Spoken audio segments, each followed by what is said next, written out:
Welcome to Module 2 of our Rise to the Call course. It has been so lovely to journey with you guys over the last little while and to be offering you content for the next month. I really hope that so far you've found it valuable and helpful and supportive, and look forward to seeing more and more of what comes out of this. So just before I begin, I would like to acknowledge the traditional custodians of all the lands that we meet from. I come from Wadawurrung land, which is an Australian land and is down the bottom of Australia. And I would like to pay my respects to any elders past, present and future, as well as really acknowledge the deep wisdom that these people hold who've been living sustainably on this land for thousands and thousands of years.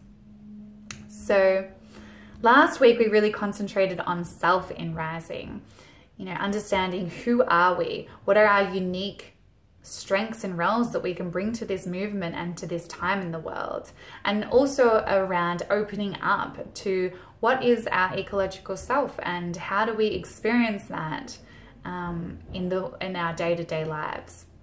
We'll be continuing to deepen those themes throughout this week, which is nature and rising. And why is that important? It is important because we need to make sure that our relationship with nature is strong. It becomes our foundation of where we work from.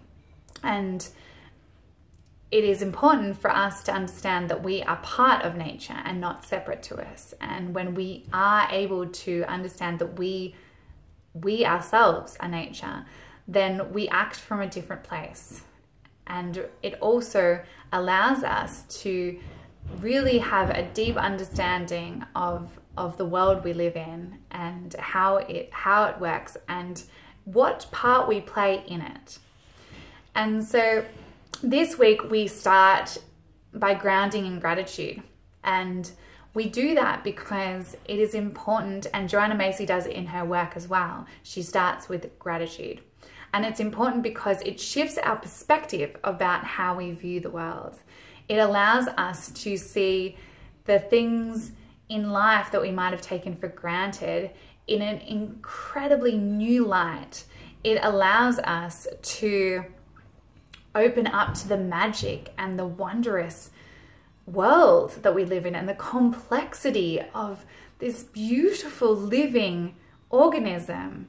And that's what gratitude does. It allows us to find the beauty in the little things, and it allows us the resilience to be able to be awake, to really see what's happening in the world today. So it allows us the resilience to not look away, to see the hard truths and be grounded, and to know that there is a way forward, and to be able to feel the power of that. And so that's what gratitude does. It motivates us to act on behalf of life. And then we move on to nature as teacher.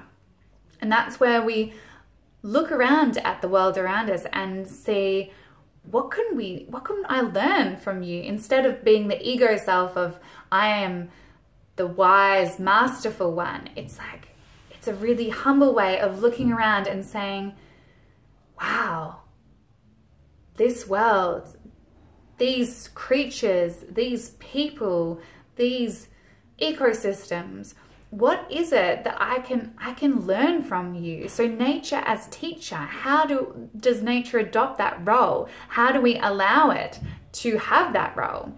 And so that is, we've got some exercises around that. How do we start being in communication as well with nature? We have, for thousands of years, had a relationship, that ongoing toing and froing between nature and the intelligences that live around us, and we've kind of numbed and dulled ourselves from that. And so it's around reawakening to this amazing knowledge and gifts that are there to be able to draw upon, and they are helpful for when you're looking at whatever project it is that you're wanting to do, or whatever path it is that you're going down. looking around at nature and saying, how could I maybe do this differently? How could this part of what I'm looking at in my world or in nature, how could that help me explore or expand what I'm doing? And also, it allows us to reconnect with soul. So when we talk about our purpose, our unique path and gift to the world, when we have a strong relationship and communication with nature, it can help articulate and really tap into that. And so that is also part of it. So that we've got some different things that we can talk about in that PDF and through the exercises. Then we move on to the cycles of nature. So this is around, deepening again our relationship with nature, but also around understanding the cycles that happen in life and how we live in a cyclical world, and that we are living, a lot of us, in societies that are quite linear and quite rigid, and we are cyclical beings that and are not, that linear form doesn't sit well with. And so it's about, how do we return to our animal being and to our instinctual being and understand those cycles. So the seasons, what seasons are around us, what grows in that time, what energies do they bring, our own cycles. So we can't always be here, energy, rah, rah, rah, create, create, create. We have cycles that we need to honor. And when we become more aware of what our cycles tend to be, or when they come up, or what influences them, then it allows us to be more productive in what we're offering, because we can then fit, when we decide to launch something, we fit it within our natural cycles. When we decide to create something, it also can be part of that. And so that is why the cycles are very influential and insightful things to explore. We also introduce the 5 elements, what they are, how they play a part, how can we, create a relationship with them, how can we bring them into everyday life.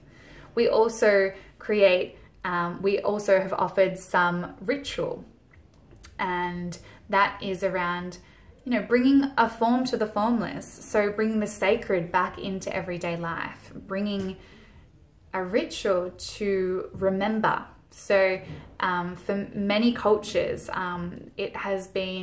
ritual has been used as a way to remind humans of their interconnectedness, of their place, of their part in the bigger story. And so ritual can be a really simple but powerful way of tapping into that.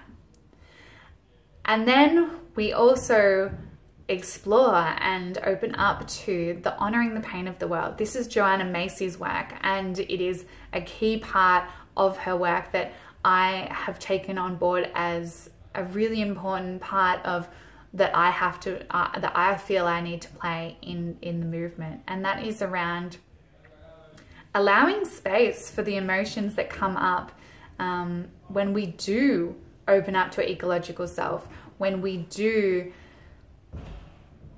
be fully present in what's happening in the world today. When we do that, there may be emotions that we experience, such as grief or sadness, that come up because there is a sense of loss that is happening in our world today.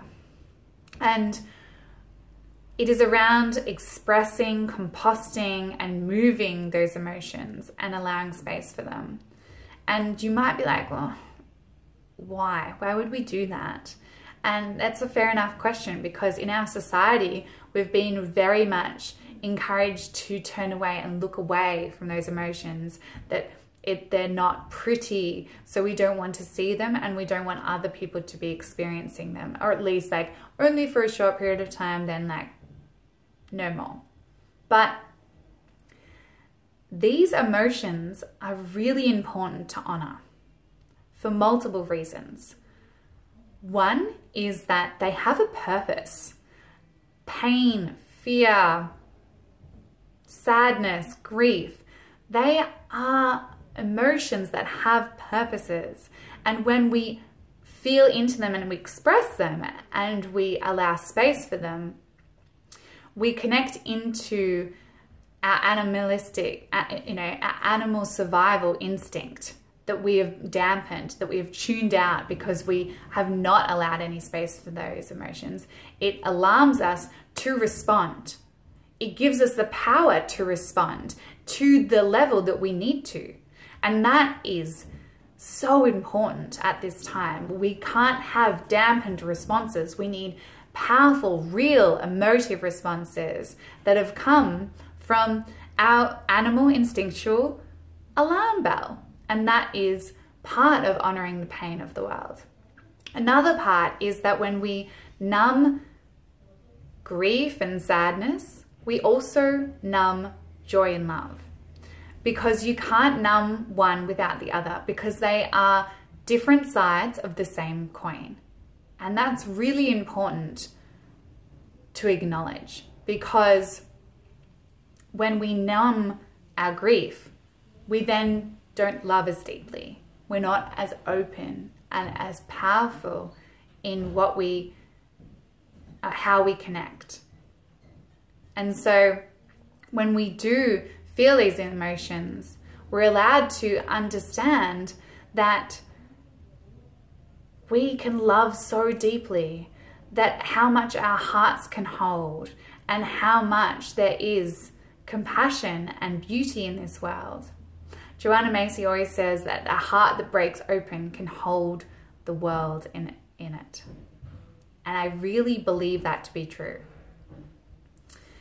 And so that is a key element, as well as, there's the other parts of it when we get emotion, we trapped in our body, then they're impacting our body physically, emotionally, and all of that type of thing. And that can be very dampening.